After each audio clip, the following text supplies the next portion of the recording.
The Complete History of the Bible, Part 4, Conquest, Judges, and the Rise of Kings. After 40 years of wandering in the wilderness, the nation of Israel stood on the threshold of a new chapter in its history. Moses, the great leader who had guided them out of Egypt and received God's law at Mount Sinai, had died. Leadership now passed to Joshua, a faithful servant who had accompanied Moses for many years. Joshua faced a daunting task. The Israelites were preparing to enter Canaan, the land God had promised to Abraham centuries earlier. This region was already inhabited by various peoples and kingdoms, many of which possessed fortified cities and powerful armies. Before entering the land, Joshua sent spies to gather information about the city of Jericho. There, a woman named Rahab sheltered the spies and helped them escape. In return, she and her family were promised protection when Israel entered the city. Soon afterward, the Israelites crossed the Jordan River in a miraculous event that echoed the crossing of the Red Sea. According to the biblical account, the waters stopped flowing, allowing the people to pass through on dry ground. The conquest of Canaan had begun. The first major challenge was Jericho, a heavily fortified city surrounded by massive walls. Rather than using conventional military tactics, God instructed Joshua to have the Israelites march around the city once each day for 6 days. On the 7th day, they marched around it 7 times. At Joshua's command, the people shouted and the walls of Jericho collapsed. This dramatic victory established Joshua's leadership and demonstrated God's power.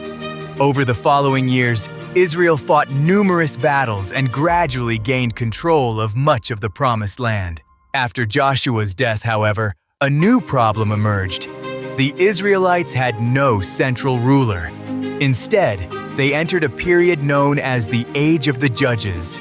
During this era, leaders called judges arose at various times to deliver Israel from enemies and guide the nation. The Book of Judges describes a recurring cycle. The people would follow God and experience peace. Over time, they would drift into disobedience and idolatry. As a result, neighboring nations would oppress them.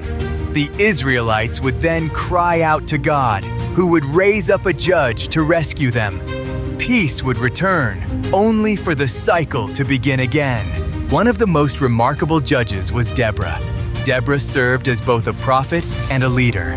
At a time when female leaders were rare in the ancient world, she guided Israel and helped secure a significant military victory against the Canaanites. Another famous judge was Gideon. When the Midianites oppressed Israel, God called Gideon to lead a rescue mission. Though Gideon initially doubted his abilities, God used him to achieve victory with a remarkably small force of only 300 men. This triumph demonstrated that success came not from military strength alone, but from divine assistance. Perhaps the most well-known judge was Samson. Samson possessed extraordinary physical strength, which he used against Israel's enemies, the Philistines. However, his life was also marked by personal weaknesses and poor decisions. His relationship with Delilah ultimately led to his capture and imprisonment. In his final act, Samson brought down a Philistine temple, sacrificing his own life while defeating many of Israel's enemies. So, despite these deliverers, Israel's political instability continued. Eventually, the people demanded a king. They wanted a ruler like the surrounding nations, believing a monarchy would provide stronger leadership and security.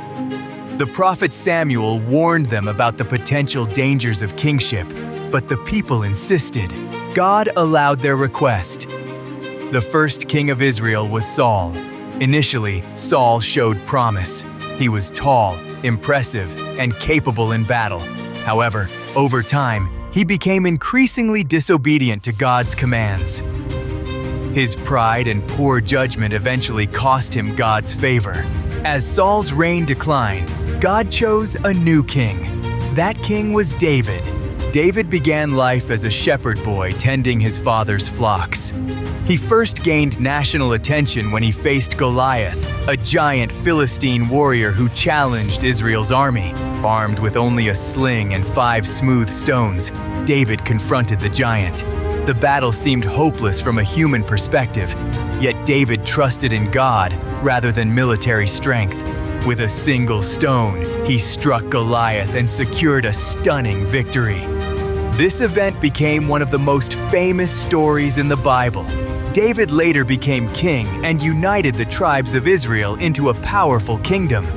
He established Jerusalem as the nation's capital and transformed Israel into a significant regional power.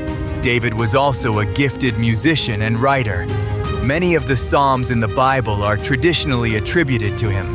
These writings express themes of worship, repentance, trust, and devotion that continue to inspire believers today.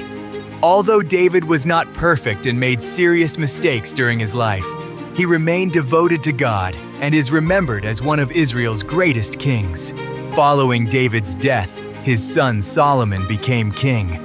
Solomon is best known for his wisdom. According to the Bible, God offered Solomon anything he desired. Rather than asking for wealth or power, Solomon requested wisdom to govern the people effectively. Pleased with this request, God granted him extraordinary wisdom along with great prosperity. Under Solomon's reign, Israel experienced a period of peace, economic growth, and international influence. One of Solomon's greatest achievements was the construction of the first temple in Jerusalem. For centuries, the Israelites had worshipped using the tabernacle, a portable sanctuary built during Moses' time. Solomon's temple provided a permanent center for worship and became the most sacred site in Israel. The temple housed the Ark of the Covenant and served as the focal point of religious life. Its construction marked a major milestone in biblical history and strengthened Jerusalem's importance as both a political and spiritual center. During this period, many biblical writings continued to develop. Historical records, royal chronicles, songs, wisdom literature, and religious teachings were preserved, contributing to the growing collection of sacred texts. Yet despite the prosperity of Solomon's reign, trouble was brewing beneath the surface. Heavy taxation, political tensions, and spiritual compromise would eventually divide the kingdom. The united nation established by David and Solomon would soon split into 2 separate kingdoms, leading to conflict, invasion, exile, and the rise of powerful prophets whose messages would shape much of the Old Testament. In Part 5, we will explore the division of Israel and Judah, the ministries of Elijah, Isaiah, Jeremiah, Ezekiel, and Daniel, as well as the destruction of Jerusalem and the Babylonian exile that helped shape the Bible we know today.